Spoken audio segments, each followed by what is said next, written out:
siyam, 10, 11. Okay. So, next mo muna yung hati naman sa 2, 4, diba? So, I make the centralized or kunin mo na lang yung pinaka-dimension nung susulatan mo. Siyempre, hindi nakasama yung pinaka-size ng A4. So, meron kang 267. So, since 4 yan, so, 267 divide 4. So, that will give you 66.75. Okay? 66.75 sa 2, 3, 4. Equally na siya. So, maglagay naman tayo ng text. Okay?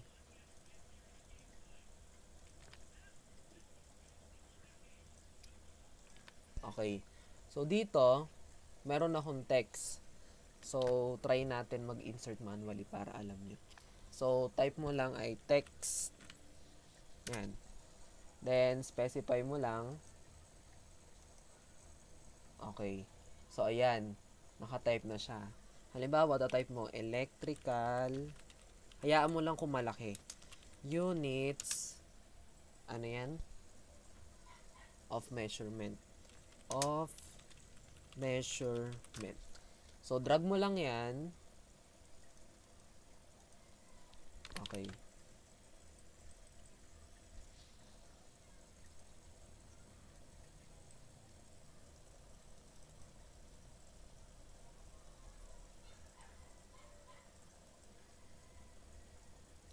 Okay.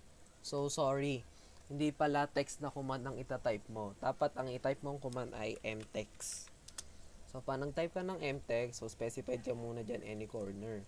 Para makita mo yung toolbar para pa nag-edit ka ng text. So, dito malaki, 111. So, dito pwede na siguro 10. Okay? So, 10. So, yan na yung laki niya. So, mag-type ka muna ng text before mo i-edit. Electrical units of measurement. Okay. Then, after mo ma-type, right-click, tapos drag mo lahat, i-edit mo yung laki niya. So, 10. Ayan na. 10 na siya. But since nakabitin si measurement, akyat mo muna siya. Teka, hindi siya maaakyat. So, lakihan mo yung space mo. Okay? So, magiging ganyan siya. Ayan. Then, specified mo na yung position niya. So, since hindi siya kasya dun sa pinaka-paper mo, liitan mo na lang siya. So, click mo to katulad ng sa Word.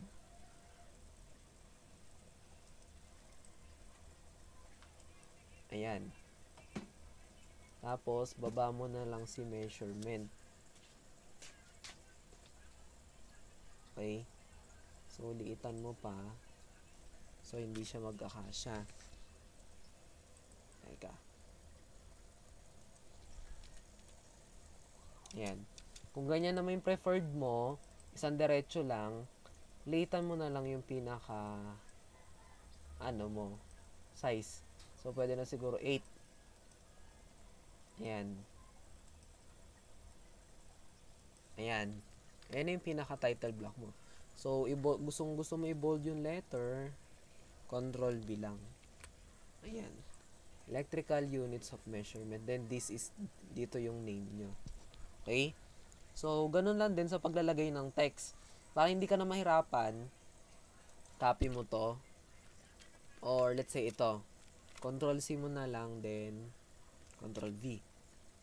Okay? So, ganun lang siya. Pero, wait. Discuss muna natin yung table. So, dapat may allowance ka rin on both sides. So, dito, nag-allowance ako ng for about 15. 15 on both sides. So, meron akong 15.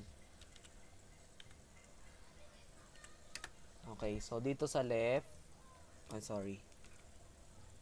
Dito, yan. Then, papasok dito sa loob. Para hindi sagad yung table mo. So, kung malaki naman yung kung kailangan pa ng space dito, so, urong mo lang tong, line.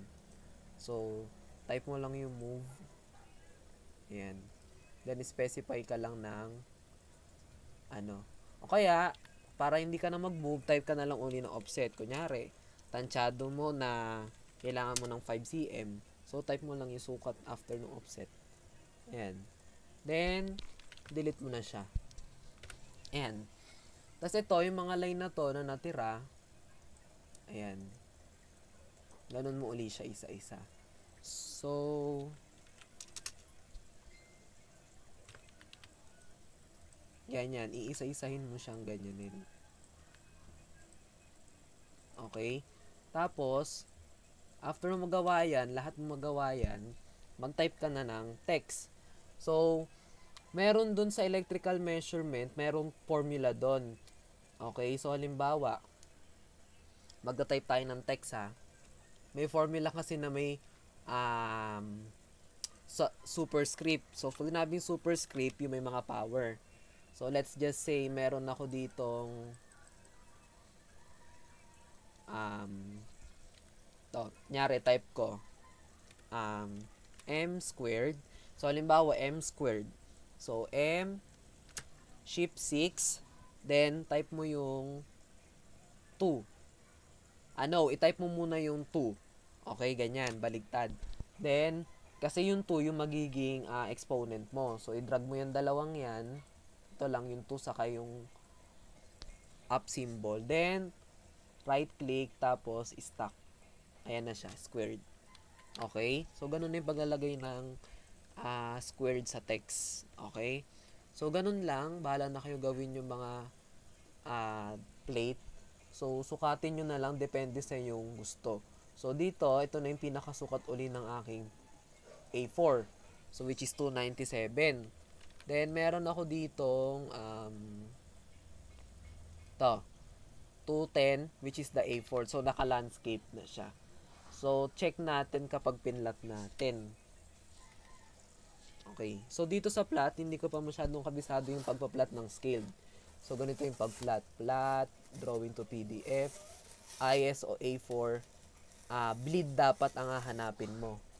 Ito, bleed. ISO A4 bleed. 297 by 210. Then, type mo this window. Ayan. Then, check mo landscape, center the plot. Preview mo lang muna. I-check mo lang kung gusto mo makita yung magiging itsura niya. Ayan. Ayan. So, as you see, ito na yung papel niya. Ito na yung pinaka A4 mo. So, sakto na to. Minsan kasi nagto-trial and error ako sa pagpa-plot. Hindi sumasakto. Pero ito sa case na to, ito na yung pinaka A4. Okay? So, dyan mo makikita, ay, makapal pala to. So, ito nakagitna, maganda, centered. Ay, ito, nakataas pala, ganun. So, ayun lang yung sa plate na yan. Okay? So, that's it. I hope you learned something. Thank you for watching. Bye!